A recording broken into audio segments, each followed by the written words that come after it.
the most challenging thing of your life.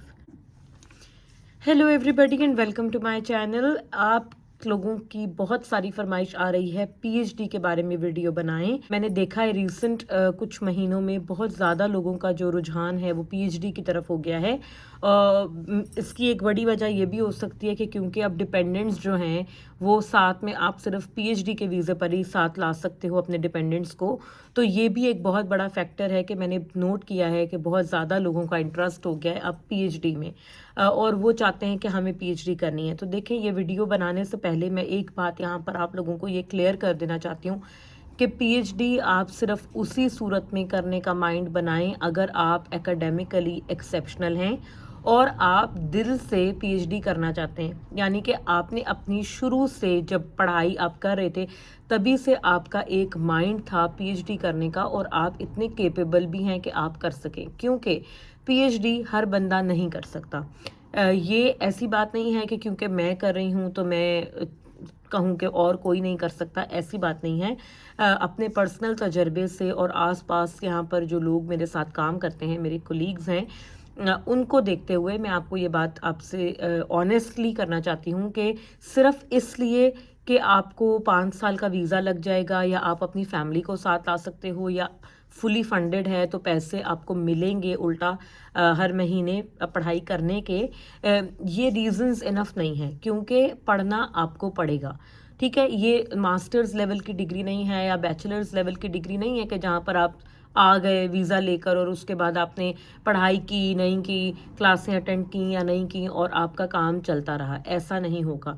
PhD में बहुत ज़्यादा जो है वो टफ सिचुएशंस होती हैं, पढ़ाई बहुत ज़्यादा होती है, और अगर आपका कैलिबर उतना नहीं होगा तो आप के लिए ये सूटेबल ऑप्शन नहीं है। तो मैं आप लोगों को पहले तो आज की जो वीडियो है वो सिर्फ इसी बारे में है कि पीएचडी की जर्नी कितनी मुश्किल है और क्या क्या चैलेंजेस इसके अंदर आते हैं। ये वीडियो देखने के बाद भी अगर आप पीएचडी करना चाहते हैं तो मोर देन वेलकम। आने वाली वीडियोस में मैं आप लोगों को गाइड करूंगी कि आप किस तरीके से अप्लाई कर सकते हैं, लेकिन पहले तो आपने अपना माइंडसेट करेक्ट करना है। ठीक है, सबसे पहली चीज़ है कि आप वाकई में पीएचडी करना चाहते हैं और आप इसके लिए पैशनेट हैं। अगर आप में पैशन नहीं होगा ये करने का तो आप शुरू भी कर दो तो आप कंप्लीट नहीं कर सकोगे। I know a lot of my friends, my colleagues, जिनके साथ हमें ये चीज़ें देखने को मिलती हैं कि दे लेफ्ट मिडवे क्योंकि वो नहीं कर सके, उनसे नहीं हुआ। तो इसलिए ये जो है ये एक टायरिंग जर्नी है, लॉन्ग जर्नी है, ठीक है, और टफ जर्नी है। तो इसके लिए आपको मेंटली सबसे ज़्यादा प्रिपेयर होने की ज़रूरत है, क्योंकि हेल्थ तो आपकी अपसेट होने ही वाली है। फिज़िकल हेल्थ इसीलिए मैं फोकस नहीं कर रही हूँ बिकॉज पीएचडी के दौरान आपकी फ़िज़िकल हेल्थ पे बहुत ज़्यादा टोल आता है, बहुत ज़्यादा नेगेटिव इम्पैक्ट आता है, तो उसको तो साइड पे ही कर दें। बट मेंटल हेल्थ चैलेंजेस जो आप फेस करोगे ड्यूरिंग दिस डिग्री, तो अगर आप मेंटली प्रिपेयर ही नहीं होगे उस सब के लिए तो आपके लिए वो 2 फोल्ड हो जाएगा, बहुत ज़्यादा हो जाएगा। ठीक है, पहली चीज़ तो है आपका पैशनेट होना और आपका मेंटली प्रिपेयर होना। दूसरी चीज़ आ जाती है आपके एकेडमिक रिकॉर्ड्स। ठीक है, अब अगर कोई स्टूडेंट है जिसका रिसर्च का कोई बैकग्राउंड ही नहीं है, जिसको रिसर्च करने के बारे में पता ही नहीं है, बेसिक्स ही नहीं पता, यानी कि मैं ये नहीं कहती हूँ कि आपका बहुत एक्सटेंसिव रिसर्च का तजर्बा हो, ऐसा नहीं मैं कहती, बट एटलीस्ट बेसिक्स की नॉलेज तो आपको होनी चाहिए ना, क्योंकि रिसर्च बेस्ड डिग्री है। तो अगर आपको रिसर्च की अलिफ बे ही नहीं पता होगी तो आप पीएचडी कैसे करोगे।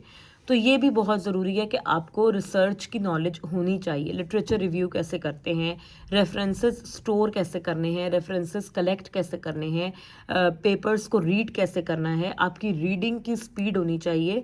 एक दिन में आपको 4 से 5 पेपर अगर पढ़ने पड़े तो आप कैसे पढ़ोगे, और फिर उस सारी इन्फॉर्मेशन को आपने डाइसेक्ट करना है, आपने उसको देखना है कि ये मैं किस तरीके से इसको यूज़ कर सकता हूँ।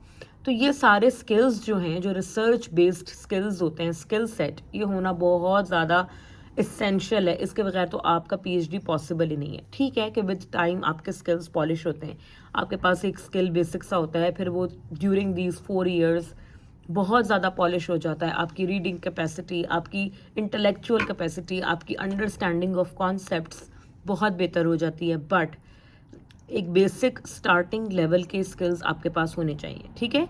क्योंकि यहाँ पर आप ये बात याद रखें, ये सारा कुछ जो मैं आपको बता रही हूँ ये स्पेसिफिकली अगर आप पीएचडी यूके से करना चाहते हो उसके कॉन्टेक्स्ट में मैं आपको बता रही हूँ। पाकिस्तान में इतना ज़्यादा मे बी वो तवज्जो ना देते हो, पाकिस्तान में मे बी इतना प्रॉब्लम ना होता हो, बट यहाँ पर जो क्वालिटी है, क्वालिटी ऑफ वर्क है, उसको कॉम्प्रोमाइज़ आप नहीं कर सकते हैं।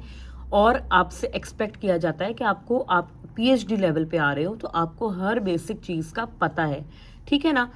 तो ये बहुत ज़रूरी है। आपको पहले से पता होना चाहिए, आपका एक अच्छा बैकग्राउंड होना चाहिए, बैचलर्स में, मास्टर्स में थीसिस कंडक्शन का या डिसर्टेशन का या रिसर्च का आपका तजर्बा होना चाहिए। इसके बाद जो अगली चीज़ आ जाती है, जो अगला इसेंशियल स्किल मैं समझती हूँ आ जाता है, वो है नॉलेज ऑफ रिसर्च टाइप्स और किस किस्म का रिसर्च आपने करना है, ठीक है। क्योंकि होता क्या है कि आप जब अप्लाई करोगे या आप स्कॉलरशिप अप्लाई करते हो, आपको अपना टॉपिक बनाना होता है, ठीक है। इसके अंदर कुछ भी ऐसा नहीं है कि यूनिवर्सिटी ने एक, जैसे मास्टर्स लेवल पे होता है कि कोर्स डिज़ाइंड हुआ हुआ होता है और आपने बस एडमिशन अप्लाई करना है, इधर ऐसा नहीं है।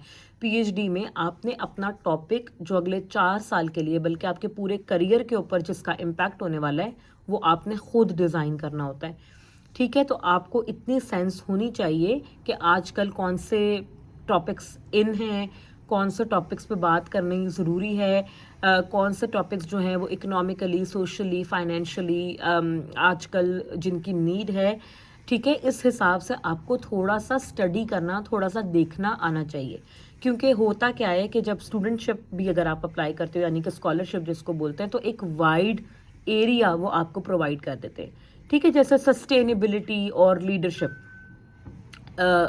टॉपिक है किसी स्टूडेंटशिप का, कि इससे रिलेटेड जो टॉपिक्स होंगे उनको हम कंसिडर करेंगे। तो अब सस्टेनेबिलिटी और लीडरशिप को आपको लिंक्स बनाने, आपको देखना है कि आप इसको कैसे स्टडी करेंगे, आपका क्या माइंड है, आपका क्या, अब इसमें बहुत सारी चीज़ें इम्पेक्ट करती हैं। इसके अंदर आपका अपना एक जो रिसर्च का एक होती है ना, आपकी हर बंदे की एक डोमिनेंट साइड होती है, एक चूजन साइड होती है कि वो किस किस्म के रिसर्च करना पसंद करता है, क्वांटिटेटिव, क्वालिटेटिव, कैसी।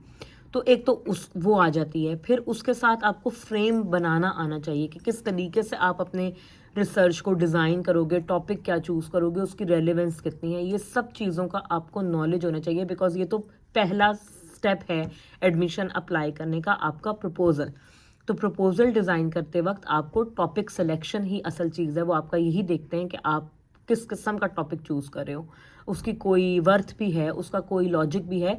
और इसके अंदर ज़रूरी ये है कि आप at the time of the start मत देखो कि अगर आप 2024 में एक चीज़ लिख रहे हो और उसको आप अप्लाई कर रहे हो एडमिशन, तो आज रेलिवेंट है। आपने रेलेवेंस देखनी है अकॉर्डिंग टू 2029 या 2030, कि जिस टाइम तक आप अपना पीएचडी ख़त्म करोगे उस वक्त क्या ये टॉपिक रेलेवेंट होगा, ये चीज़ आपको आनी चाहिए देखने।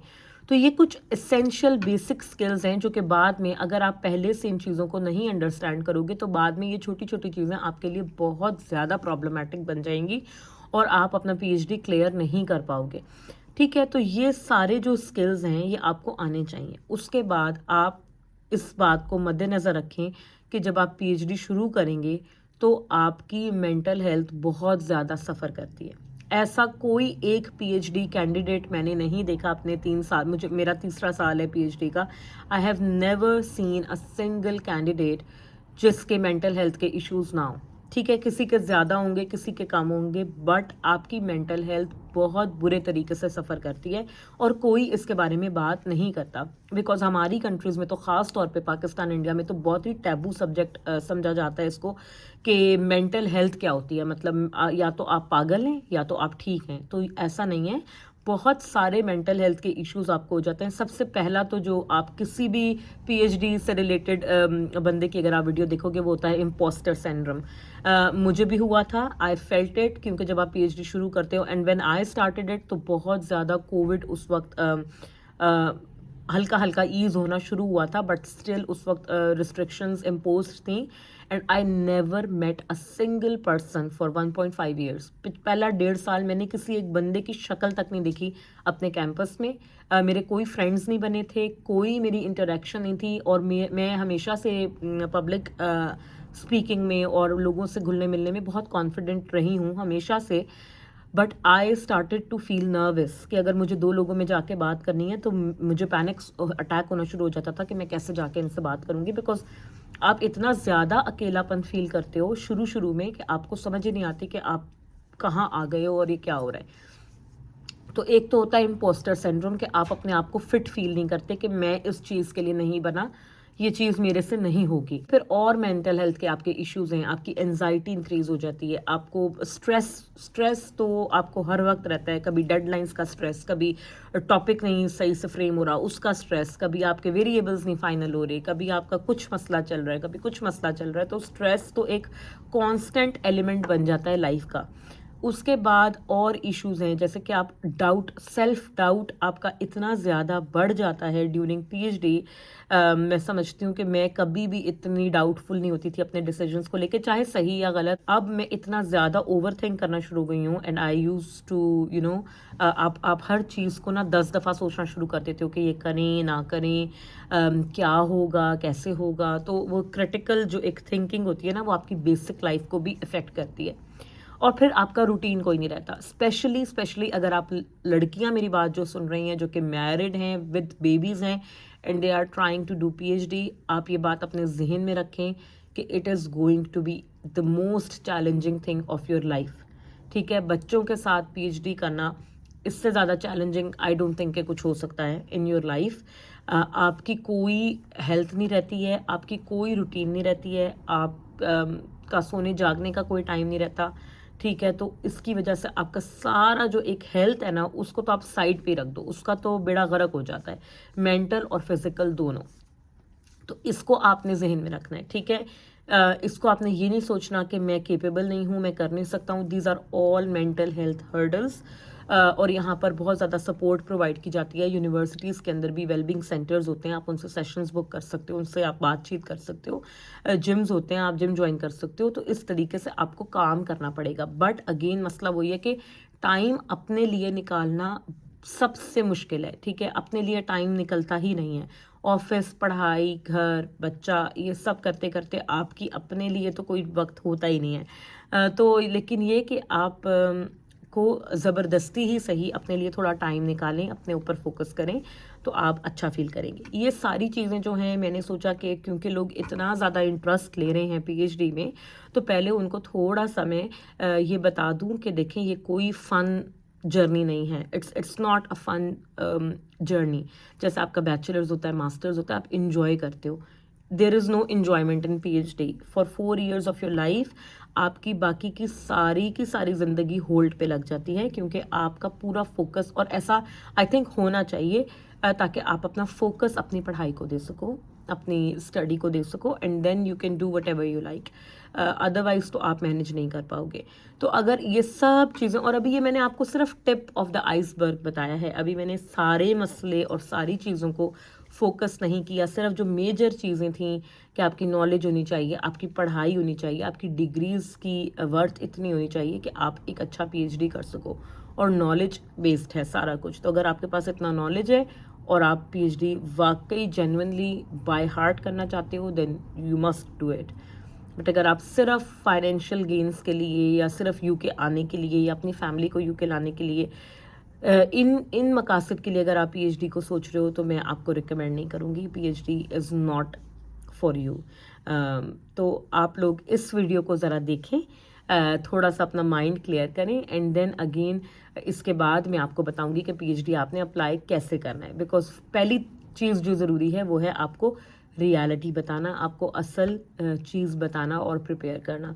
सो आई होप आपको ये वीडियो अच्छी लगी होगी। थोड़ी लंबी ज़रूर हो गई है, बट इट्स वर्थ इट, आपको ज़रूर देखनी चाहिए टू नो कि पीएचडी असल में जर्नी है कैसी। तो आई होप आपको पसंद आई होगी वीडियोस। लाइक, शेयर और सब्सक्राइब जरूर कीजिएगा, दुआ में याद रखिएगा, and I will see you guys very soon in another video.